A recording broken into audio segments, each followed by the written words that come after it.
नमस्कार दोस्तों, मैं युवराज सिंह स्वागत करता हूं आपका वाई टू लर्न किस ऑनलाइन प्लेटफॉर्म पर। वर्तमान में हम जो पढ़ रहे हैं वो पढ़ रहे हैं राजस्थान के संत एवं संप्रदाय, और राजस्थान के संत और संप्रदाय में कुछ और बातें आज हम जानेंगे। तो हम पिछली क्लास में बात कर रहे थे राजस्थान के राम स्नेही संप्रदाय के बारे में। तो हमने बात की थी राजस्थान के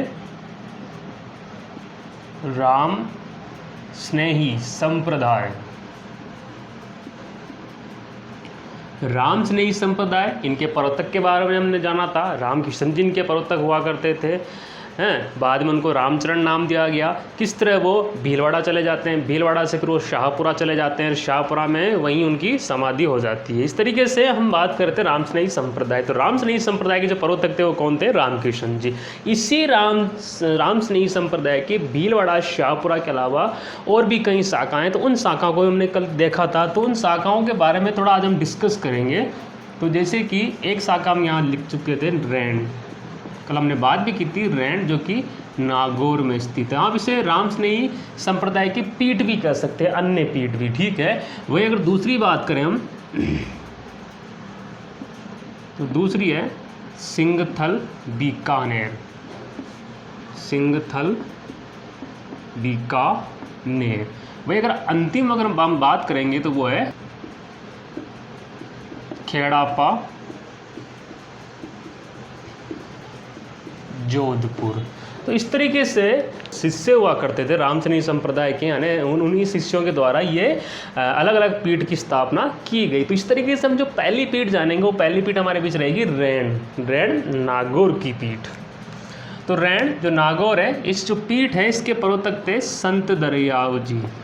संत दरियाव जी ये कौन थे? इसके प्रवर्तक थे। तो हम थोड़ा यहाँ लिख लेंगे प्रवर्तक, या आप इसे संस्थापक भी कह सकते हैं। तो रैंड नागौर जो राम स्नेही संप्रदाय की जो पीठ है उसके प्रवर्तक कौन है? संत दरियाव जी। कौन है? संत दरियाव जी। अब इन्हीं संत दरियाव जी के बारे में हम कुछ और बात जान लेते हैं। जैसे संत दरियाव जी का जो जन्म जो इनका हुआ वो जन्म हुआ जैतारण में। कहाँ हुआ? जैतारण में। तो जन्म हुआ कहाँ हुआ? जैतारण का जन्म हुआ। लेकिन बाद में ये कहाँ चले आए? रैंड चले आए। कहाँ चले आए? रैंड चले आए। और यहीं रैंड में इनका इंतकाल हुआ और इनकी समाधि है। कहाँ पर समाधि इनकी? रैंड में है। कि इनका हम कह सकते हैं कि इनका अंतिम समय, संत दरियाव जी का अंतिम समय कहाँ? रैंड नागौर में बीता, ठीक है। वही अगर हम बात करें संत दरियाव जी के बारे में कुछ और, तो वहीं पर हम देखेंगे संत दरियाव जी और धर्म की पुस्तकें, जो धार्मिक ग्रंथ हैं उनका भी उन्होंने अध्ययन किया। तो उनको हम देख लेते हैं। जैसे कि पारसी, ठीक है। पारसी के अलावा हम बात करें तो संस्कृत हो गया, ठीक है। उसके अलावा अगर हम बात करें तो कुरान, ठीक है। वहीं हम बात करें तो भगवत गीता,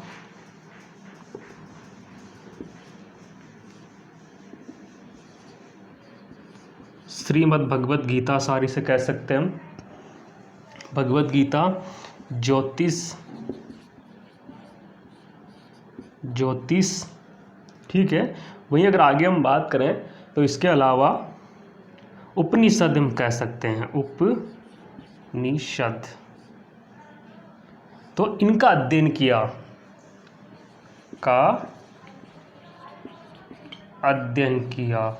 किसके द्वारा अध्ययन किया गया? ये अध्ययन किया गया संत दरियाव जी द्वारा। पारसी, संस्कृत, कुरान, श्रीमद् भगवत गीता, ज्योतिषी, उपनिषद का अध्ययन किया गया। जो जितने भी जो ये हम जो शाखा देख रहे हैं उनमें सबसे प्राचीन जो शाखा थी वो कौन सी शाखा थी? रैंड शाखा थी। जो ये शाखाएं हम जो देख रहे हैं इनमें सबसे जो प्राचीन शाखा थी वो कौन सी थी? रैंड शाखा। तो हम यहाँ पर लिख भी देंगे प्राचीन शाखा कौन सी?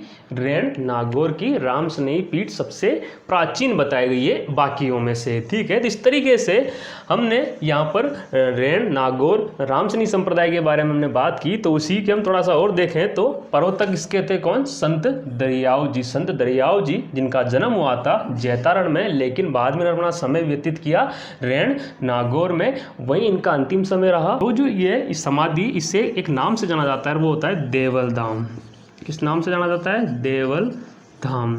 तो जो समाधि जो इनकी है, जहाँ पूज्य स्थल बना हुआ है, उसे देवल धाम के नाम से जाना जाता है। किस नाम से जाना जाता है? देवल धाम के नाम से जाना जाता है। वही अगर हम बात करें तो जो संत दरियाव जी जो थे, इन्होंने पारसी, संस्कृत, कुरान, भगवत गीता, ज्योतिष, उपनिषद का अध्ययन किया, यानी कि संस्कृत हिंदू धर्म के अलावा भी इन्होंने कई और धर्म का भी अध्ययन किया। और ये सबसे प्राचीन शाखा बताई गई है बाकी सब शाखाओं में, यानी राम स्नेह की जो बाकी शाखाएं हैं उनमें सबसे प्राचीन शाखा बताई गई है रेण नागौर की शाखा, जिसके प्रवर्तक, जिसके संस्थापक थे संत दरियाव जी। ठीक है, अब आपसे पूछा जाए कि संत दरियाव जी का समाधि स्थल या उनका पूज्य स्थल कहाँ है, तो आप बताएंगे रेण नागौर में स्थित है। बस ठीक है, कुछ ऐसे ही क्वेश्चन इसके लिए महत्वपूर्ण रहते हैं लोक संत के एवं संप्रदाय से।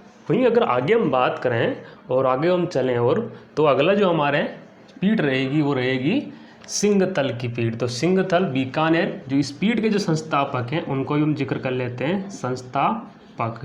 तो इस पीठ के जो संस्थापक हैं वो हैं संत हरिराम दास। संत हरिराम दास इस पीठ के संस्थापक हैं, प्रवर्तक हैं। हम कह सकते हैं कि ये जो सिंहतल की जो पीठ है ये भी राम स्नेही की पीठ है। तो इनका जो जन्म हुआ, संत हरि रामदास का जो जन्म हुआ वो जन्म हुआ कहाँ? सिंहतल में। जो इनका जन्म स्थान था वो भी सिंहतली था, और इनका जो मृत्यु स्थल था वो भी कौन सा था? सिंहतली था। तो अगर हम बात मृत्यु स्थान की करें तो मृत्यु स्थान भी कहाँ हुई? सिंहतल में हुई। तो इनका जो पूज्य स्थल है वो भी कहाँ पर है? सिंहतल में। तो हम कह सकते हैं कि इनके द्वारा जो पीठ जिसकी स्थापना की गई वो अपने जन्म स्थान सिंहतल बीकानेर में ही की गई। ठीक है, वही अगर आगे हम बात करें इनके बारे में, थोड़ा संत हरिरामदास जी के बारे में अगर थोड़ा जाने, तो इनके जो गुरु थे, इनके जो गुरु थे, और गुरु का नाम था जयमल दास। क्या नाम था?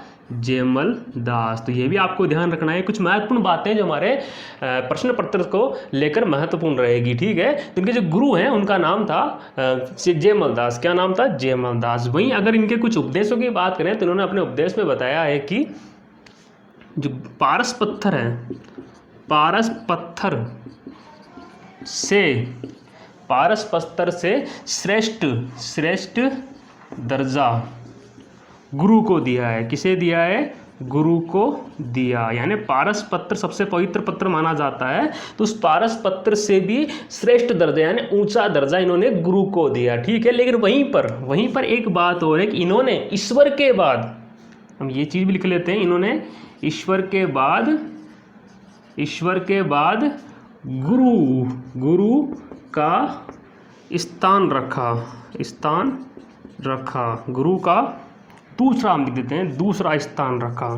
क्या रखा?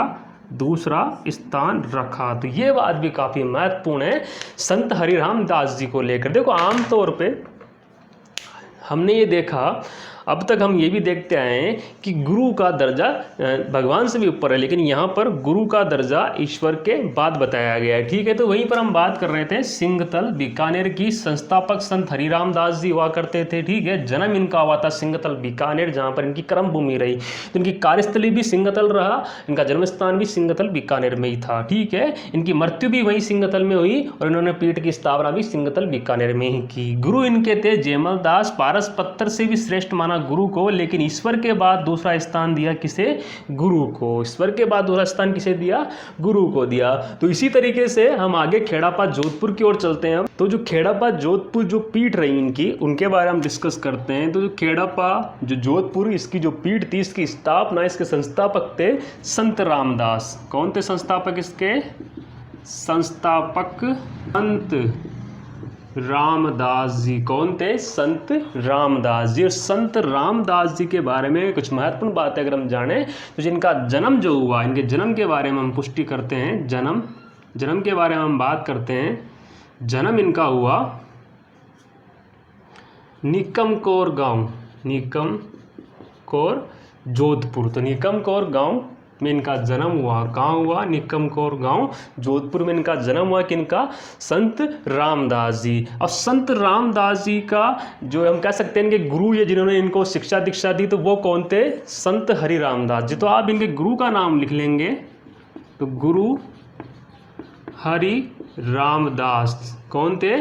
संत हरि रामदास, जिन्होंने सिंघथल बीकानेर में प्रमुख पीठ की स्थापना की। तो उनके शिष्य हुआ करते थे कौन? संत रामदास जी। वहीं अगर हम खेड़प्पा जो पीठ के संस्थापक रामदास जी के थोड़ा सा इनके उपदेश की बात करें तो इन्होंने गुरु भक्ति व राम का नाम स्मरण पर बल दिया। देखो, प्रत्येक जो संत हैं, गुरु है, इनके द्वारा कुछ ना कुछ उपदेश दिए गए। तो जो इनके उपदेश थे रामदास जी के, उन उपदेश में ये था कि गुरु भक्ति पर बल दिया गया और उसी के साथ राम का नाम स्मरण करने पर बल दिया गया। तो खेड़ापात जोधपुर की हम बात कर रहे हैं, जिसके संस्थापक थे संत रामदास। तो खेड़ापात जोधपुर में जो रामस्नेही संप्रदाय है उसके संस्थापक कौन थे? संत रामदास थे। इनका जन्म स्थान निकमकौर गांव जोधपुर में था। वहीं इनके गुरु थे हरि रामदास। हम कह सकते हैं कि इन्होंने हरि रामदास, जो कि सिंघथल बीकानेर के जो रामस्नेही संप्रदाय के संस्थापक थे, उनसे इन्होंने राम नाम का यानी गुरु ज्ञान लिया था। वहीं आगे बात करें तो उनके द्वारा उपदेश जो दिया गया संत रामदास द्वारा, तो उपदेशों में गुरु भक्ति और राम का नाम स्मरण करने पर जोर दिया गया, बल दिया गया। इस तरीके से रामस्नेही संप्रदाय को हमने देखा था और उसके कुछ प्रमुख पीठों को हमने जाना। आगे हम बात करते हैं कुछ और संप्रदाय के बारे में। आगे हम बात करते हैं अगले संप्रदाय के बारे में, अगली लोक संत के बारे में। अब जो है हमारे बीच में वो है महिला लोक संत। कौन सी संत? महिला लोक संत। महिला लोक संत में हम बात करेंगे यहाँ मीराबाई की। किसकी बात करेंगे? मीराबाई। क्योंकि आप समझ चुके हैं महिला लोक संत में सबसे पहले हम राजस्थान में मीराबाई का नाम ही जानते हैं, उनका नाम ही लेते हैं। तो मीराबाई हम कह सकते हैं कि ये प्रवर्तक बताई गई है या संस्थापक बताई गई है किनकी? दासी संप्रदाय की। तो दासी जो संप्रदाय है इसकी प्रवर्तक बताई गई है कौन? मीराबाई। संस्थापक बताई गई है दासी संप्रदाय की मीराबाई, जिनके बचपन का नाम था, बचपन नाम क्या था? पेमल। क्या नाम था भाई? बचपन का नाम पेमल हुआ करता था। वही अगर माता पिता की अगर हम बात करें तो मीराबाई जो थे, इनके माता पिता की अगर हम बात करें तो इनके पिता रतन सिंह। कौन थे? रतन सिंह। और वहीं अगर माता की बात करें तो इनकी माता थी खुशबू कंवर। कौन थी? खुशबू कंवर। अब ये रतन सिंह ये राव दूधा के पुत्र हुआ करते थे। राव दूधा कौन से? जो कि उस समय मारवाड़ के शासक हुआ करते थे, राव दूधा। तो उन्हीं की पुत्र रतन सिंह की पुत्री थी कौन? मीराबाई। बचपन का नाम क्या था? पेमल। माता थी खुशबू कंवर। कौन? खुशबू कंवर। लेकिन बाद में इनका जो लालन पालन हुआ, हम कह सकते हैं पालन पोषण। तो जो पालन पोषण जो हुआ वो हुआ कहाँ पर? मेड़ता में। कहाँ हुआ? मेड़ता में हुआ। तो मेड़ता में इनका पालन पोषण हुआ किनका? मीराबाई का। अब जब मीराबाई थी तो मीराबाई, इनका विवाह की हम देख लेते हैं, क्योंकि कई बार पूछा गया था क्वेश्चन उनके पति का नाम। तो जिनका विवाह हुआ वो विवाह हुआ सांगा के पुत्र। मेवाड़ के उस समय एक शासक हुआ करते थे राणा सांगा। तो सांगा के पुत्र हुआ करते थे और उन पुत्र का नाम था भोजराज। तो भोजराज के साथ इनका विवाह हुआ। किनके साथ हुआ? भोजराज के साथ। तो भोजराज जो कि कौन थे? राणा सांगा के पुत्र हुआ करते थे। अब राणा सांगा के पुत्र, हमने जब मेवाड़ के वंश पढ़े थे उस समय राणा सांगा को भी डिस्कस किया था। तो वहीं पर हमने देखा था कि जो रानी कर्णावती थी, तो रानी कर्णावती के अलावा इनकी एक और पत्नी हुआ करती थी, उनके पुत्र हुआ करते थे भोजराज। तो भोजराज क्या है, इनकी अनावश्यक कारण से इनकी मृत्यु हो गई। बूंदी के अंदर मृत्यु होने के बाद में हम कह सकते हैं, यहाँ पर हम लिख देते हैं इनकी मृत्यु हो गई। अब मृत्यु हो गई, लेकिन उसके बाद भी इन्होंने मीराबाई को क्या है कि ससुराल ही रहना पड़ा। अब ससुराल में क्या है, इन्हें इनके एक देवर हुआ करते थे विक्रमादित्य। हमने विक्रमादित्य की बात की, जो कि रानी कर्णावती का पुत्र हुआ करता था विक्रमादित्य। तो उनके द्वारा कई यातनाएं इन्हें दी गई, किन्हें? मीराबाई को। लेकिन मीराबाई उन सब यातनाओं को सहती गई अपनी कृष्ण भक्ति में। और यही कारण है कि इन्हें राजस्थान की राधा कहते हैं। क्या कहते हैं? राजस्थान की राधा के नाम से जाना जाता है। किसे? मीराबाई को। क्यों जाना जाता है? क्योंकि ये कृष्ण भक्त थी। कौन? मीराबाई। ये कृष्ण भक्त हुआ करती थी। तो इस तरीके से कृष्ण भक्त मीराबाई। अब इनका जो अगर हम बात करें इनकी मृत्यु की, तो कहा जाता है कि गुजरात के द्वारिका में जो रणछोड़ का मंदिर है, तो हम बात करते हैं यहाँ पर रणछोड़ मंदिर गुजरात में कृष्ण की मूर्ति में विलीन हो गई। तो इस तरीके से हमने देखा भगवान कृष्ण की मूर्ति में विलीन हो गई। अब यहाँ पर हम बात करते हैं मीराबाई के द्वारा कुछ पुस्तकें लिखी गई, जैसे राग गोविंद, ठीक है, रुक्मणी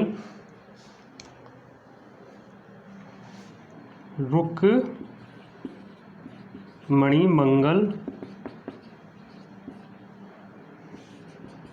नामक पुस्तकें लिखी। वहीं पर अगर आगे हम बात करें तो मीराबाई के नेतृत्व में, मीराबाई के निर्देशन में ही रत्ना खाती ने नरसिंह मायरो लिखा। तो हम यहाँ लिख देंगे मीरा के निर्देशन में रत्ना खाती ने ब्रज भाषा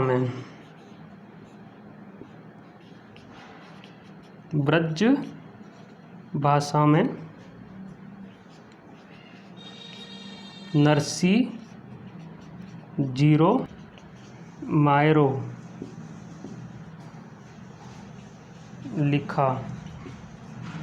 नरसिंह मायरो लिखा। तो मीरा के निर्देशन में रत्ना खाती ने ब्रज भाषा में, ध्यान रखना ये कृति ब्रज भाषा की, तो ब्रज भाषा में नरसिंह मायरो लिखा। किसने लिखा? रत्ना खाती ने। वहीं अगर हम इनके संग्रहालय के बारे में बात करें तो मीराबाई का एक संग्रहालय भी है, तो उसे हम देख लेते हैं कि मीराबाई संग्रहालय, और ये कहाँ पर है? जहाँ पर इनका पालन पोषण हुआ था, यानी कि मेड़ता में। मेड़ता में कहाँ पर है इनका मीराबाई का संग्रहालय? मेड़ता में। वहीं अगर एक बात और अगर महत्वपूर्ण हम जाने तो हम इस तरह जान सकते हैं कि मीराबाई है, इनके ऊपर डाक टिकट शुरू किया गया था एक बार, 2 आने का डाक टिकट था वो, तो उसे भी हम लिख लेते हैं कि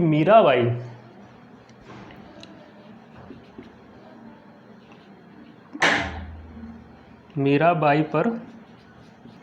पर सरकार ने 1 अक्टूबर 1952 में 2 आने का टिकट जारी किया। तो ये भी एक महत्वपूर्ण हमारे बीच में रहता है कि 2 आने का टिकट जारी किया सरकार ने किया। कब किया? 1 अक्टूबर 1952 ईस्वी को किया। तो अगर हम फिर से एक बार रिपीट करते हैं मीराबाई को, तो मीराबाई जो कि दासी संप्रदाय की प्रवर्तक संस्थापक हुआ करती थी। इनके बचपन का नाम पेमल हुआ करता था। वहीं इनके पिता का नाम रतन सिंह और माता खुशबू कंवर हुआ करता था। इनका जो जन्म हुआ वो भी हम देख लेते हैं, हमने वो नहीं देखा। इनका जो जन्म हुआ वो कुड़की गांव में हुआ। कहाँ हुआ? कुड़की। और कुड़की गांव कहाँ पड़ता है? पाली में। तो कुड़की गांव में इनका जन्म हुआ। किनका? मीराबाई का। तो मीराबाई का जन्म देख लिया, माता पिता देख लिए, पालन पोषण जो हुआ मेड़ता में हुआ, है ना। इनके द्वारा कुछ पुस्तकें लिखी गई, राग गोविंद, रुक्मणी मंगल नामक पुस्तकें लिखी गई। वहीं पर मीरा के निर्देशन में रत्ना खाती ने ब्रज भाषा में नरसिंह मायरो लिखा। अब आपसे पूछा जाए नरसिंह मायरो किसने लिखा, तो आपको रत्ना खाती, लेकिन निर्देशन पूछा जाए तो मीरा के निर्देशन में सारा कार्य हुआ। वो इनका विवाह जो हुआ और मेवाड़ के शासक राणा सांगा के पुत्र भोजराज के साथ वाले, लेकिन बाद में भोजराज की मृत्यु हो जाती है। राजस्थान की राधा इन्हें कहा जाता है, किन्हें? मीराबाई को। ये ध्यान रखना, मीराबाई को राजस्थान की राधा कहा जाता है।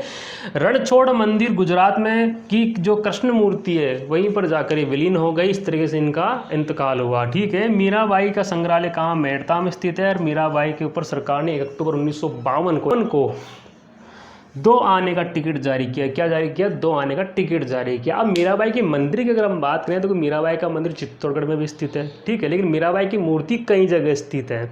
अब उसकी अगर हम बात करें जैसे कि चित्तौड़गढ़ के कुंभ श्याम के मंदिर में मीराबाई की मूर्ति स्थित है। वही अगर हम बात करें मेड़ता में तो चतुर्भुजनाथ का जो मंदिर है वहीं पर भी मीराबाई की मूर्ति स्थित है। तो इस तरीके से मीराबाई की मूर्तियाँ भी कई जगह लगी हुई है। वैसे विशिष्ट रूप से चित्तौड़गढ़ में इनका मंदिर भी बना हुआ है, मीरा मंदिर से कहते हैं। मीराबाई के अलावा आगे और कुछ और महिलाओं की अगर हम बात करें तो उनमें से एक और है महिला संत रानाबाई। महिला संत रानाबाई की अगर हम बात करें तो रानाबाई जो है इनका जो जन्म हुआ वो हुआ मारवाड़ में। मारवाड़ में क्या हुआ? इनका जन्म हुआ मारवाड़ में। किनका? रानाबाई का, ठीक है।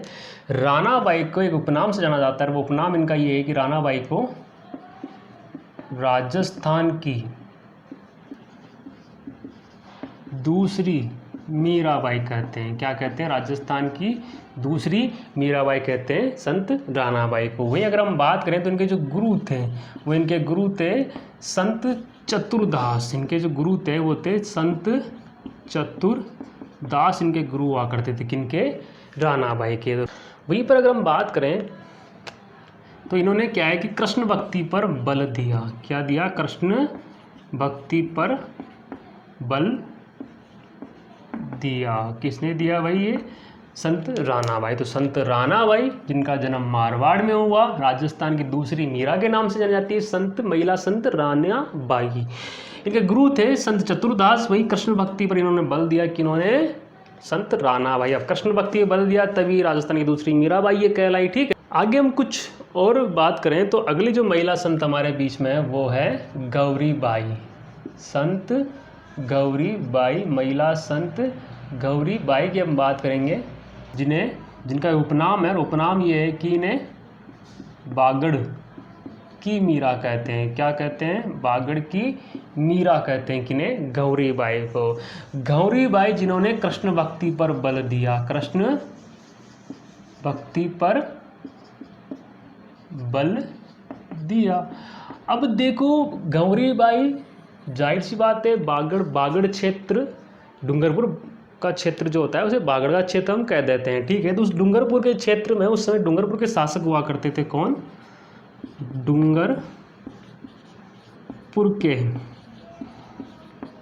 शासक हुआ करते थे शिव सिंह। कौन हुआ करते थे? शिव सिंह। अब शिव सिंह ने क्या किया कि गौरीबाई से प्रभावित होकर, हम यहाँ लिख देंगे गौरीबाई से प्रभावित होकर एक मंदिर बनवाया। उसे कहते हैं बाल मुकुंद मंदिर। बाल मुकुंद मंदिर बनवाया। बाल मुकुंद मंदिर बनवाया। डूंगरपुर के शासक शिव सिंह ने क्या किया? गौरीबाई से प्रभावित होकर बाल मुकुंद मंदिर बनवाया, ठीक है। तो ये भी हम देख लेते हैं। गौरीबाई, देखो हमसे देखो वैसे तो यही पूछा जाएगा कि बांगड़ की मीरा किसे कहते हैं। तो गौरीबाई से बांगड़ की मीरा उपनाम से जाना जाता है। कृष्ण भक्ति पर इन्होंने बल दिया। वही डूंगरपुर के शासक शिव सिंह हुआ करते थे। तो गौरीबाई से प्रभावित होकर इन्होंने क्या किया? बाल मुकुंद मंदिर बनवाया, जो कहाँ बनवाया? डूंगरपुर में बनवाया। तो इस तरीके से हम गौरीबाई के बारे में हमने जाना। आगे हम और बात करते हैं महिला संतों के बारे में। तो जो अगली महिला संत है वो है सहजोबाई। कौन है?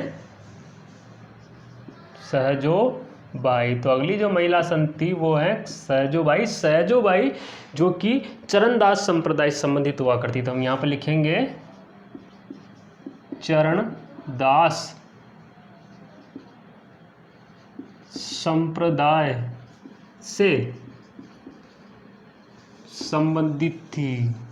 कौन सी बाई? सहजोबाई। सहजोबाई ने क्या किया कि कृष्ण भक्ति पर बल दिया। किसने दिया? सहजोबाई ने। तो सहजोबाई चरणदास संप्रदाय से संबंधित हुआ करती थी, ठीक है, या हम कह सकते हैं चरणदास संप्रदाय की अनुयायी हुआ करती थी। वहीं इन्होंने कृष्ण भक्ति पर बल दिया। महिला संत थी कौन? सहजोबाई।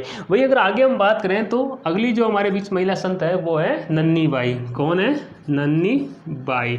अब जो नन्नी बाई है, ये नन्नी बाई संबंधित है खेतड़ी रियासत से। हम कहेंगे यहाँ पर यह खेतड़ी